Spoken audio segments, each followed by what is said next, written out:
think of a bucket list of things that, if you were told you only had, 10 things to do in life, or your life was going to finish quicker, who would you want to spend time with and why?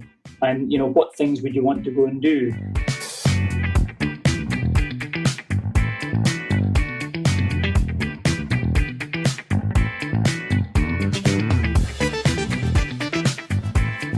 My name's Mike Still. I've most of my life worked in insurance broking. Started as the office junior in an organisation that morphed and merged with others and became Aon, and worked there for 19 years. And then I moved about 15, 16 years ago to Marsh, and left Marsh about 2 years ago. I now have a portfolio of sort of non-exec, stroke consultancy work and executive coaching. And I still carry on supporting some of the charity stuff I've done in the past, and keep learning and trying to increase my knowledge as much as possible.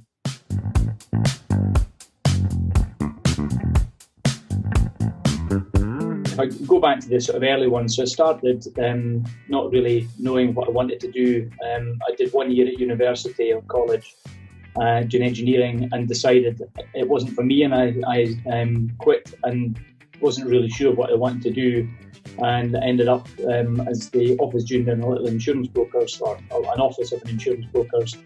Worked my way up through sort of house insurance, then into sales and construction insurance, then moved into running an office, and then running a region, and being managing director for Scotland, as well as chairman for the UK risk consulting business and chairman of Isle of Man.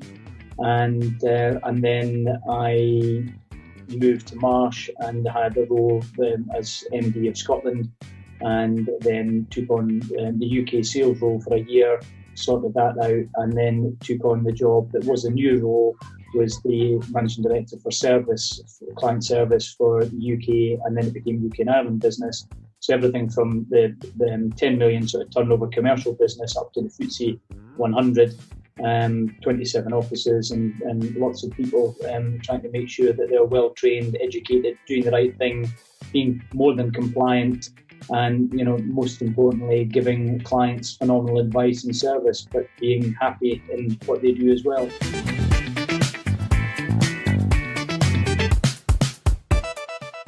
I suppose in the early days, you're driving on, and your ultimate focus was 100% on the customer. And sometimes or I'll rephrase that, I often forgot the importance of keeping the team aligned and engaged and keeping up with you.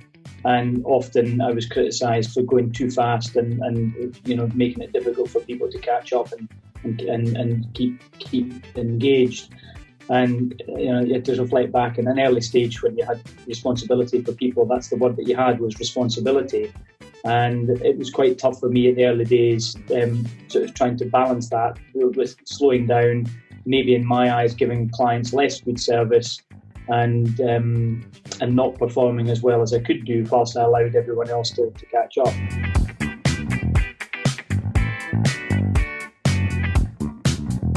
Back at that sort of age, I did a lot of stuff with the Boy Scouts, and I was fortunate enough to become a Chief Scout, and I did a lot of stuff helping others. So did I ever aspire to have what I've got now, or have titles and all that sort of stuff? No, not really. My aspiration was to keep learning, was to be better tomorrow than I was yesterday or today, and to be able to do more of that, to allow me to help other people to be more effective, more successful in everything. And each day try to take on something new, learn something new, etc.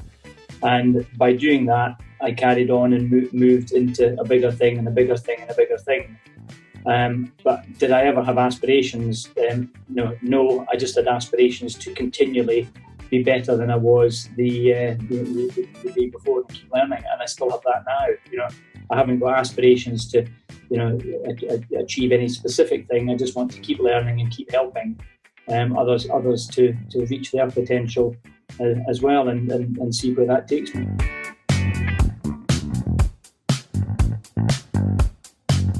If somebody doesn't acknowledge they've made mistakes, they've either not pushed themselves to a level where they could have done a lot more and made a lot bigger difference, or they're arrogant and lacking in empathy, or they're effectively not wanting to tell you that they've made them.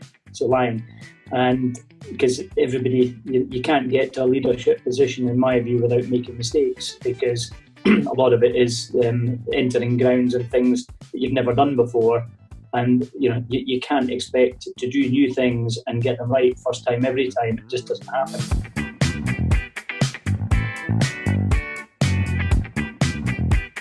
Probably the same advice my dad gave me back then, which is, work hard, play hard, and put something back.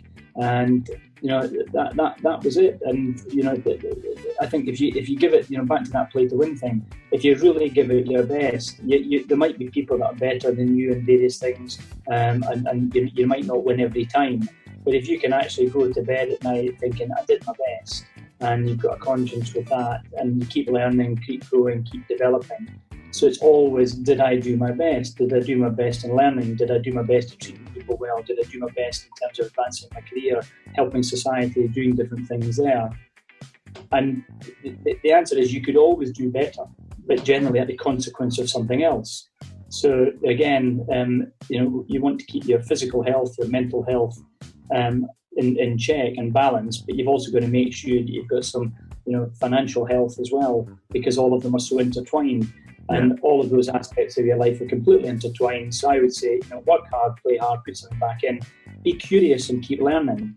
And then, I think it was Tom Farmer of QuickFit, he said, whatever you do, take a real interest in it.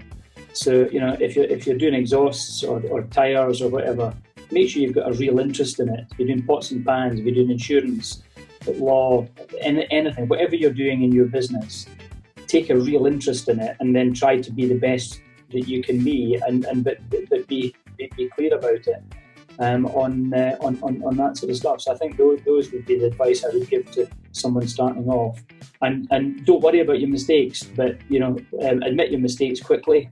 Don't make the same one again if you possibly can, because that's, in my book, is I'm not saying I haven't done it as well, but it's stupid. So maybe occasionally I've been stupid in terms of some of the stuff I've done. But I think if you can learn from the mistakes of others, then you're a wise person.